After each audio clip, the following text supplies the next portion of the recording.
కౌశిక్ రెడ్డి గారింటి మీద రాళ్ల దాడి చేసినటువంటి వాళ్ళకేమో రాచ మర్యాదలు.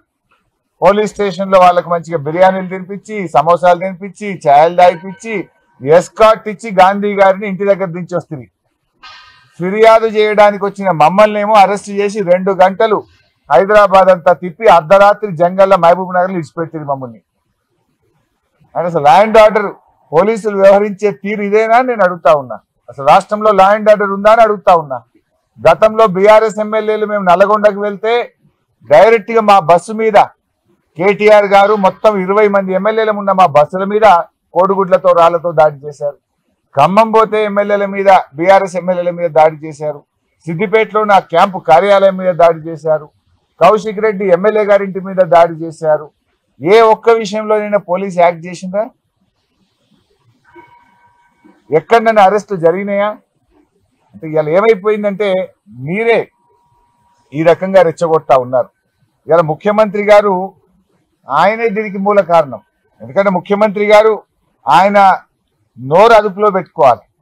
ఆయన మాట్లాడే భాష బజారు భాష, రెచ్చగొట్టే విధంగా ముఖ్యమంత్రి గారే మాట్లాడతారు. పేగులు తీసి మెడలు వేసుకుంటా, లాగులలో తొండలు జొరగొట్టా అని పిచ్చి పిచ్చిగా ముఖ్యమంత్రిగా ఉండి రాగద్వేషాలకు అతీతంగా ప్రవర్తించాల్సిన ముఖ్యమంత్రే రెచ్చగొట్టే విధంగా మాట్లాడితే డెఫినెట్ గా కింద మీ కార్యకర్తలు కూడా అట్లనే చేస్తారు కదా. ఇప్పుడు ఇదే గాంధీ అయినా దానం నాగేందర్ బీఆర్ఎస్ లో పనిచేసిండ్రు. కేసీఆర్ నాయకత్వంలో పనిచేసినప్పుడు ఎట్లున్నారు, రేవంత్ రెడ్డి నాయకత్వంలో పనిచేస్తే వాళ్ళ వ్యవహారం ఎట్లున్నది?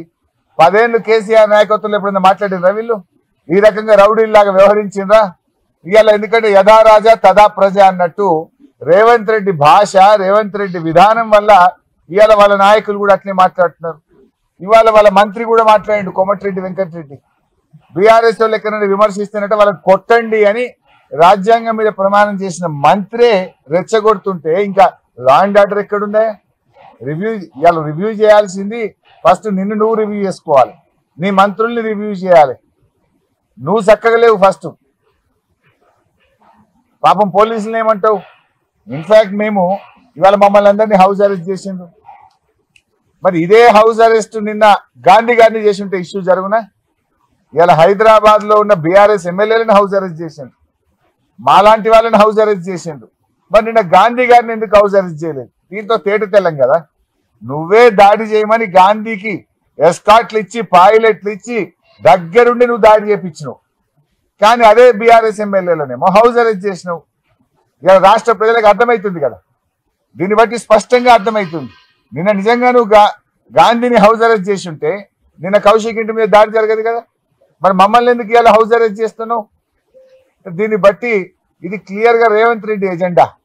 ఇది గాంధీ గారు చేసిన దాడిగా మేము భావించడం లేదు, రేవంత్ రెడ్డి గారు చేయించిన దాడిగానే మేము దీన్ని చూస్తా ఉన్నాం.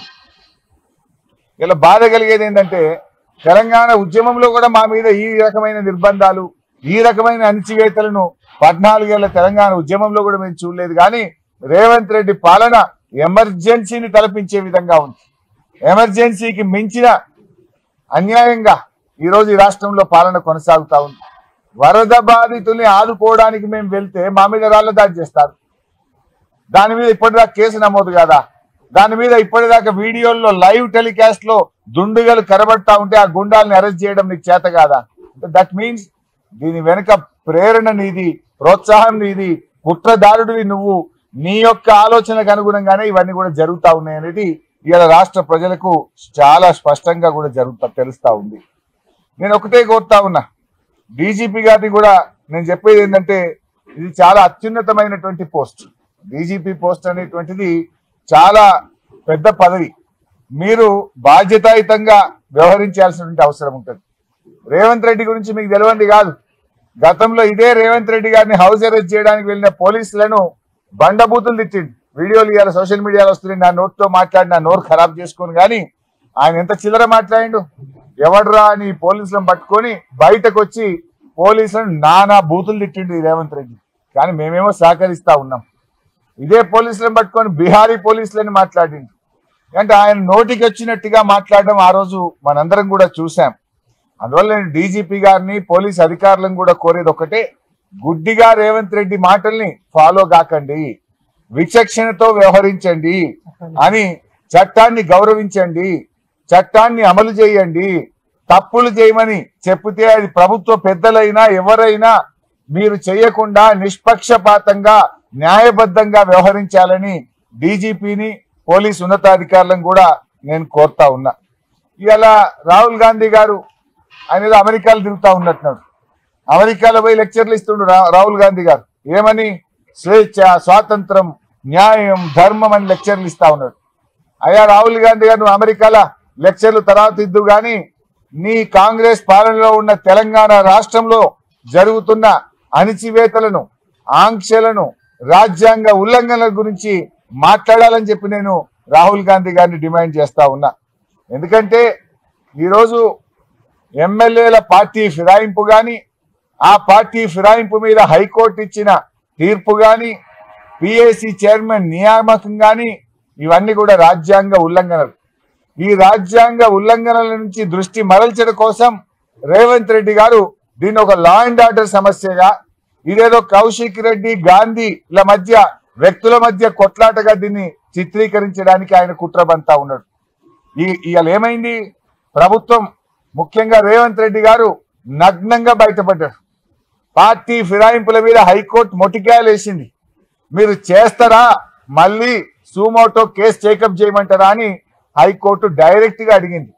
దాని నుంచి దృష్టి మరల్చడానికి కౌశిక్ రెడ్డి గారి మీద అటాక్ చేయించి ఇది రాజ్యాంగ ఉల్లంఘన కాదు, ఇదేదో లా అండ్ ఆర్డర్ సమస్యగా తీర్చిదిద్దే విధంగా రేవంత్ రెడ్డి గారు కుట్ర చేస్తా ఉన్నారు. అంటే బేసిక్ గా కూడా రేవంత్ రెడ్డి గారిది ఏంటంటే అన్ని కూడా డైవర్షన్ టాక్టిక్స్.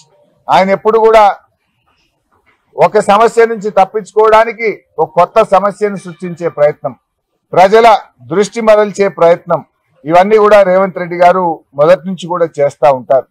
ఇవాళ 6 గ్యారంటీల అమలు గురించి మేము మాట్లాడుతూ ఉంటే దాని గురించి ఎప్పుడైనా మేము గ్యారంటీల గురించి పోరాటం చేస్తే దాన్ని మర్పించడానికి ఒక డ్రామా చేస్తుంటాడు. రుణమాఫీ గురించి బీఆర్ఎస్ పార్టీ పోరాడితే హైడ్రా అనే ఒక డ్రామాను ముంగట పెట్టిండు. ఖమ్మం వెళ్లి వరద బాధితులకు సాయం చేయడంలో కాంగ్రెస్ ప్రభుత్వ ఫెయిల్యూర్ ను మేము ఎండగట్టే ప్రయత్నం చేస్తే అక్కడ రాళ్ల దాడితో ఓ డ్రామాను క్రియేట్ చేసే ప్రయత్నం చేసిండు. హైకోర్టు ఎమ్మెల్యేల డిస్క్వాలిఫికేషన్ మీద మొట్టికాయలు వేస్తే పిఏసి చైర్మన్ ను అపాయింట్ చేసి డైవర్షన్ డ్రామాను తెరలేపిండు. రైతు బంధు ఎందుకు ఇస్తలేవు, ఇంకెప్పుడు ఇస్తావు రైతు భరోసా అంటే కాళేశ్వరం లీక్ అయిందని దానికి ఒక డ్రామాలు పెడతా ఉంటాడు. అయ్యా రేవంత్ రెడ్డి గారు, నువ్వు ఎన్ని డ్రామాలు ఆడినా తెలంగాణ ప్రజలు తప్పకుండా సమయం వచ్చినప్పుడు నీ ప్రభుత్వానికి సమాధి కడతారు. డ్రామాలు కట్టిపెట్టు, ప్రజలకిచ్చిన హామీలు అమలు చేయమని చెప్పి ఈ రోజు మేము డిమాండ్ చేస్తా ఉన్నాం. నువ్వు అనుకోవచ్చు ఏదో రాళ్ళు విసురుతున్నాం, వీళ్ళు భయపడతారనుకున్నాం. మాకేమి పోరాటాలు కొత్త కాదు, ఉద్యమాలు కొత్త కాదు, అరెస్టులు అంతకంటే కొత్త కాదు. 14 ఏళ్లు కొట్లాడిన వాళ్ళం, జైలుకు పోయిన వాళ్ళం, లాఠీ దెబ్బలు తిన్న వాళ్ళం, పదవులను త్యాగం చేసి తెలంగాణ సాధించిన వాళ్ళం. అందుకే ఇవాళ తెలంగాణ గురించి చాలా బాధ్యతగా మేము ఆలోచిస్తా ఉన్నాం. సరే, నువ్వు మొన్న ఖమ్మంలో రాళ్లతో కొట్టియచ్చు, నిన్న హైదరాబాద్ లో కౌశిక్ రెడ్డి ఇంటి మీద రాళ్లతో కొట్టించచ్చు. ఎన్ని రాళ్ళు విసురుతో విసురు, ఆ రాళ్లే రేపు మళ్ళీ బీఆర్ఎస్ ప్రభుత్వం రావడానికి పునాది రాళ్లుగా మారుతాయి. రేవంత్ రెడ్డి గుర్తుపెట్టుకో అని చెప్పి నేను హెచ్చరిస్తా ఉన్నా.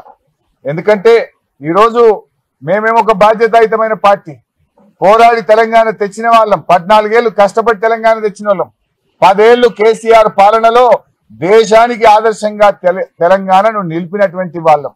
అందుకే మీరు మొన్న చూస్తే 16వ ఆర్థిక సంఘం వస్తే రాష్ట్రానికి మేము రాష్ట్ర ప్రభుత్వం గురించి మాట్లాడలే. రాజకీయాలకు అతీతంగా రాష్ట్ర ప్రభుత్వం అనేక వైఫల్యాలు ఉన్నాయి. 16వ ఆర్థిక సంఘానికి తప్పుడు లెక్కలు ఇచ్చింది. కానీ రాష్ట్ర ప్రయోజనాల కోసం ఆర్థిక సంఘం ముందు రాష్ట్రం పరువు తీయొద్దని చెప్పి మేము చాలా బాధ్యతాయుతంగా ప్రభుత్వం కంటే బలమైనటువంటి వాదనను 16వ ఆర్థిక సంఘం ముందు వినిపించాం. కేంద్రం తెలంగాణకు ఎట్లా అన్యాయం చేస్తుందో చెప్పాం. నీటిపారుదల ప్రాజెక్టులకు 40,000 కోట్లు కేటాయించాలని అడిగాం. మిషన్ భగీరథకు 20,000 కోట్లు కావాలని అడిగాం. సూపర్ స్పెషాలిటీ ఆసుపత్రులకు 10,000 కోట్లు కావాలని అడిగాం. పాలమూరు రంగారెడ్డిని జాతీయ ప్రాజెక్టు చేయమని అడిగాం. అనేక విషయాలు ఆర్థిక సంఘానికి చెప్పాం. కానీ మేం చెప్పినంత గట్టి వాదన కూడా రాష్ట్ర ప్రభుత్వం ఆర్థిక సంఘానికి చెప్పలేకపోయింది. ఎందుకు మేం చెప్పినాం? నిజంగా మాకు రాజకీయమే ముఖ్యం అనుకుంటే రేవంత్ రెడ్డి ప్రభుత్వాన్ని తప్పుపడదు, కానీ రాష్ట్రం ముఖ్యం అనుకున్నాం. ప్రజలు ముఖ్యం అనుకున్నాం కనుక ప్రభుత్వం కంటే బలమైన వాదన 16వ ఆర్థిక సంఘం ముందు మేము వినిపించాం. అది మాకు తెలంగాణ ప్రజలతో ఉన్నటువంటి పేగుబంధం. మాది మీరు ఎన్ని గృహ నిర్బంధాలు చేసినా మా సంకల్పాన్ని మీరు నీరుగార్చలేరు, మా సంకల్పాన్ని దృష్టి మరల్చలేరు అనేటువంటి విషయాన్ని కూడా రేవంత్ రెడ్డి గారి ప్రభుత్వానికి ఆయనకు చెప్పదలుచుకున్నాం.